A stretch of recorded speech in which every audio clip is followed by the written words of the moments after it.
തുടർച്ചയായി 10 വർഷം ഒരു വർഗീയ സംഘർഷവും വർഗീയ കലാപവും ഇല്ലാത്ത നാടായി നിൽക്കുകയാണ്. ഈ 2 ടേമിലും വർഗീയ കലാപങ്ങളില്ലാത്ത സംസ്ഥാനമായിട്ട് കേരളത്തെ സുരക്ഷിതമാക്കിയിട്ടുണ്ട്. പക്ഷേ അതേസമയം തന്നെ ഒരു വർഗീയ വിഭജിത ശ്രമങ്ങൾ അല്ലെങ്കിൽ ഒരു ധ്രുവീകരണ സ്വഭാവത്തിലേക്ക് കൂടുതൽ പോകുന്നൊരു സാഹചര്യം അനുഭവപ്പെടുന്നില്ലേ സമീപകാലത്ത്? കേരളത്തിലെ ചില വർഗീയ സംഘടനകൾ ഏറ്റവും ശക്തമായ അവരുടെ യൂണിറ്റ് കേരളത്തിലാണ് എന്ന് ധരിക്കുന്നതല്ല, അതാണ് വസ്തുത. ആ തരത്തിലുള്ള ചില വർഗീയ സംഘടനകൾ ഇവിടെ പ്രവർത്തിക്കുന്നുണ്ട്. ഇവിടെയാണെങ്കിൽ നേരത്തെ കലാപങ്ങളുണ്ടായിട്ടുണ്ട്.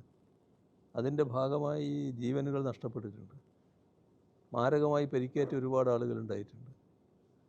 ഒരുപാട് വസ്തുവകകൾ, വീടുകൾ, സ്ഥാപനങ്ങൾ, ആരാധനാലയങ്ങൾ തകർക്കപ്പെടുകയും കൊള്ളയടിക്കപ്പെടുകയും ചെയ്തിട്ടുണ്ട്. അതൊക്കെ നടന്ന നാടാണ് കേരളം.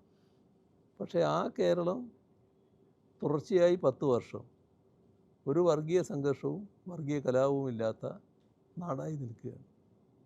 അതിന് ഇടയാക്കിയിട്ടുള്ളത് നമ്മുടെ സംസ്ഥാനത്ത് വർഗീയതയോട് വിട്ടുവീഴ്ചയില്ലാത്ത സമീപനം സ്വീകരിക്കുന്നത് തന്നെയാണ്.